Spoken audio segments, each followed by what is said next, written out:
Welcome to News Edge, your sharpest source for daily headlines and deep dives.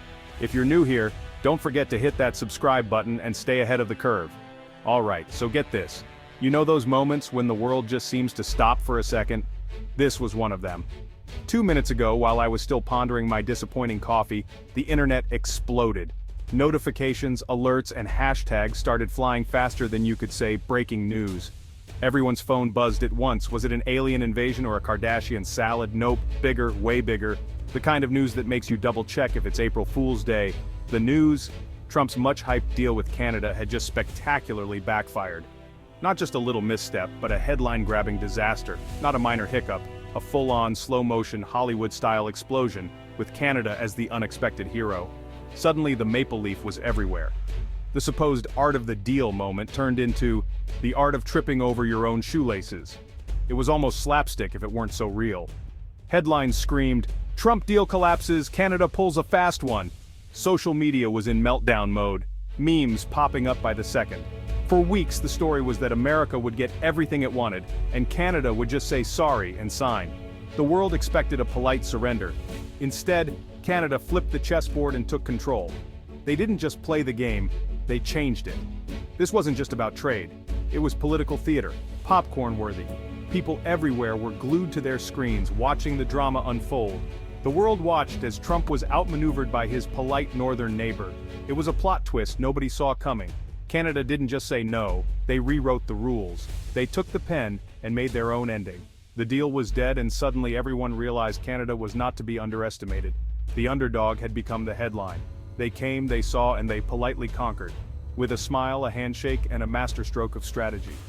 A new chapter in US-Canada relations had just begun, and the world was watching, popcorn in hand, waiting to see what would happen next. So what was this deal about? Let's break it down. Trump wanted to renegotiate a trade agreement. America first, as always. The Northern Advantage Pact was designed to give US companies a huge edge in tech and clean energy. The plan forced Canada to buy more American tech, limit their green energy subsidies, and slap tariffs on Canadian electric vehicle parts. It was less negotiation, more a list of demands. The US team assumed Canada's economy was so tied to America's, they'd have to accept. They saw Canada as the junior partner, unable to walk away. The deal was meant to fix years of supposed Canadian freeloading. But here's the thing. Corners give you space to think. The Trump team expected Canada to grumble, then cave. Instead, Canada started plotting. The US bet on sheer economic weight forcing Canada's hand. It was bold, aggressive, and, as we'd soon see, a little too confident. Overconfidence meet reality.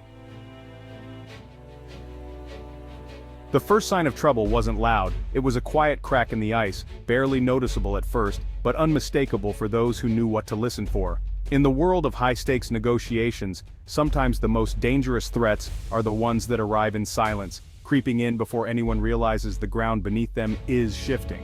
Canada's negotiators, led by a surprisingly tough prime minister, calmly poked holes in the deal's logic.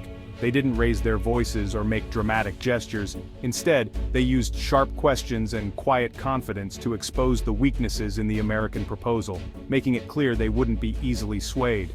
They pointed out how some clauses violated international law and would create chaos for American companies in Canada.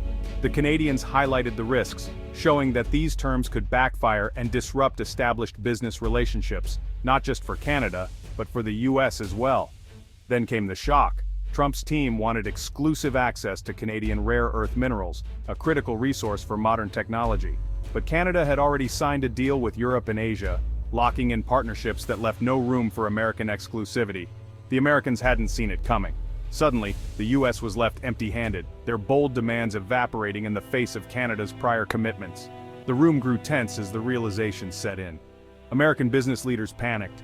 The deal's fine print would wreck their supply chains and invite Canadian retaliation. The threat of losing access to vital materials sent shockwaves through boardrooms across the country. CEOs called Washington, warning the America First deal might put them last. Urgent calls and frantic messages flooded government offices as executives demanded answers and a new strategy. The final blow? Canada found a decades-old treaty clause that made Trump's demands not just difficult, but outright illegal. The legal team presented the evidence, leaving no doubt that the U.S. position was on shaky ground. The U.S. faced a choice: drop their demands or get dragged into a losing legal battle that could damage their reputation and relationships for years to come. The deal wasn't just falling apart, it was being dismantled piece by polite piece, as each argument and demand was quietly set aside. The hunter had become the hunted. The tables had turned, and the Americans found themselves on the defensive. Canada's quiet strategy was working. Their patience and preparation paid off, as they outmaneuvered their much larger neighbor with skill and subtlety. The U.S. was on the back foot, scrambling to recover as Canada's calm, calculated moves left them searching for answers and a way forward. How did Canada pull this off? In a world where loud voices often dominate, Canada's approach was refreshingly different. Not with threats, but with classic Canadian strategy: precision, patience, and meticulous preparation. Every move was calculated, every word chosen with care.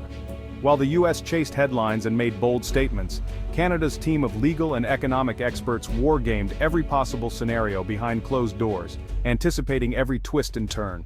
They'd been quietly diversifying trade for years, building new partnerships and opening fresh markets, making Trump's market access threats increasingly toothless. Canada's public messaging was calm and measured, always focused on partnership, international law, and the bigger picture of global cooperation. The Prime Minister spoke about rules, fairness, and mutual benefit, never stooping to confrontation or personal attacks, but instead appealing to shared values. This approach won global support.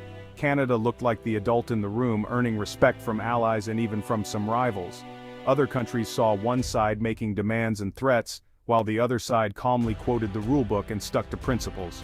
Canada also targeted key U.S. states deeply dependent on Canadian trade, hinting at precise, targeted retaliatory measures that would hit where it hurt most. Suddenly, American politicians were pressured by their own constituents, farmers, workers, and business owners, to back off and reconsider their stance.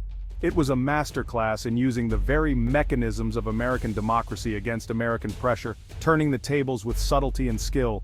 No shouting, no drama, just devastatingly effective strategy, executed with quiet confidence and unwavering resolve. Canada's polite power play left the U.S. scrambling for answers. The world took notice, and many began to rethink what true power looks like. The checkmate was quiet but absolute, a victory achieved not by force but by finesse. In the end, Canada had rewritten the playbook, showing that sometimes the softest voice can make the biggest impact. In Washington, confidence turned to panic. Trump and his team were blindsided. This was supposed to be an easy win, not a chess match. The first reaction: double down, angry tweets, threats, blame games. But the bluster rang hollow. The momentum was gone. Inside the White House, aides scrambled to explain what went wrong. Was the intelligence bad? Did they underestimate Canada? Or was the deal just flawed from the start? Even some Republicans began to question the hardline approach. Senators from border states, worried about local economies, called for diplomacy. The administration tried to save face, pausing negotiations and spinning it as strategic. But everyone knew this was a retreat. The deal meant to be Trump's crowning achievement was now a cautionary tale. The world, and America, noticed. Canada had won, and the U.S. was left picking up the pieces. The internet did what it does best: memes everywhere. The Canadian Prime Minister as a Jedi, moose in business suits, hockey players body-checking football stars. Social media had a field day. In Canada, the mood was quiet pride. No street parties, just a collective nod of approval. Tim Hortons buzzed with talk of the Prime Minister's clever strategy. Canadians shared maple leaf emojis and messages of support. It was a unifying moment, polite but proud. In the U.S., reactions split along political lines. Trump supporters blamed Canada, called for boycotts, and demanded a tougher stance. Critics of Trump celebrated, sharing memes and praising Canada's steady approach. The incident became a lesson in diplomacy versus bluster. Was it American weakness or Canadian strength? Depends on your side. Either way, the world was watching and laughing. After the collapse, the tone shifted. Angry tweets faded, replaced by awkward photo ops and forced smiles. Both sides tried to pretend nothing happened, but the trust was clearly damaged. Behind the scenes, American companies were left in limbo, their plans in chaos. The US government scrambled to reassure businesses and repair the fallout. The incident exposed a gap between political goals and economic reality. For Canada, the win was sweet but complicated. They had to balance celebration with repairing ties. The relationship was strained, but both sides knew they needed each other. The old assumption that Canada would always fall in line was shattered. Future US administrations would have to approach Canada with more respect. The power balance had shifted, subtly but significantly. The little brother had grown up. The US had to acknowledge it. So what's the big takeaway? Never underestimate your opponent, especially the quiet ones. Canada proved that preparation and strategy can beat bluster. Loudness isn't strength, sometimes it's just noise. Power today isn't just about size, it's about alliances, legal savvy, and public perception. Canada built coalitions, used international law, and won the global PR battle. Smaller nations can punch above their weight if they play smart. The US and Canada are deeply intertwined. A win-lose approach just hurts both. The best deals are mutual wins, built on respect. The standoff was a defining moment, two styles of leadership, one clear result. Canada emerged as a savvy, independent player. The US was forced to rethink its approach. The relationship will endure, but it's changed, more balanced, more respectful, and a lot more interesting. The world took note. The quiet neighbor just rewrote the rules.